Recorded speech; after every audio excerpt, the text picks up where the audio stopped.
good morning to you. How are you doing? I hope you're good. Right, a little bit of mindset stuff for you this morning, because I know how much you like my Monday videos, and I thought I might try and do a few more just while I'm driving to work and stuff like that, because you seem to like it. Now, this morning I had a dream, and it was a really odd one. It was a bit gross, actually. I was informed that I needed to have surgery on my nostrils, and in this dream they was like, it's going to be hard to recover from, you've got to have this done, otherwise you'll be prone to infections, and when you go home we've got to have all this stuff put in your house so that you can recover.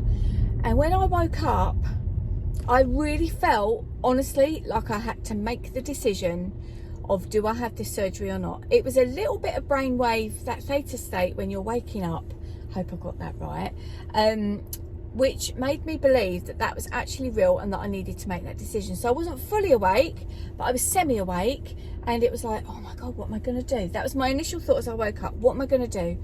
And then, interestingly, as I started to become more awake, I was like, well, that was a dream, and it doesn't matter. You don't have to make a decision about it.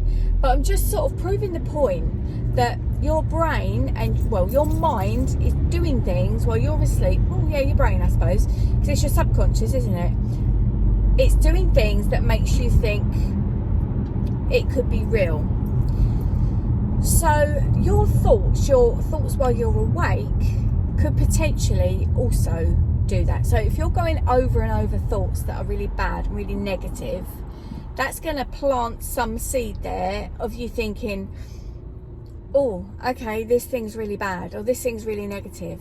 And then when you start to realise and make way, get out of your own mind, get out of your own way, you realise, oh yeah, actually, I can see now that this is something I'm doing to myself.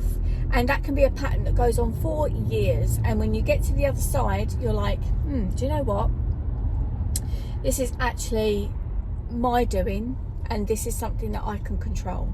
And I know those are quite harsh words, because sometimes you'll think, yeah, but life happens. Yes, it does, but it's definitely the way you approach it and perceive it. And I've been very, very open on this channel. Situation with my mum, for example, it's quite stressful. I might write a blog post about that today if I can carve out half an hour. It is quite stressful, and you have to look at things in different ways, and you have to try and approach things slightly differently to reprogram that mind. And when you can do that, there's elements of nature within you, isn't there? There's always the fight or flight and stuff like that, and you're going to have that. But then if you settle into that thought, like I did this morning waking up, I woke up and I was like, oh, I need to make this decision. What am I going to do? Literally. And then after a little while, I was like, why is that worrying you? Have you ever had a dream where it's maybe somebody from a film you've seen, or a pop star, and you fall completely head over heels in love with them, or they're in your dream and you're like, oh wow, look at them? And often it's somebody really random, isn't it? You think, oh, but for the rest of the day they're on your mind, they're in love, you're in love with them. And then you sort of think, well, it's just a dream. And then you start to take that away, that programming away. So what do you make of that? Make sure you leave it in the comments below, and let me know what your thinking is on that and what your thoughts are on that. And probably tomorrow, maybe the next day, I'm going to come back and talk to you about the effect of stress on the body and what it does, and how much you can improve your health by trying to lower that stress level. So if that's been useful for you, do let me know and leave it in the comments below. Yeah, and we'll do more of this if that's what you want. So I'll speak to you really soon. Take care.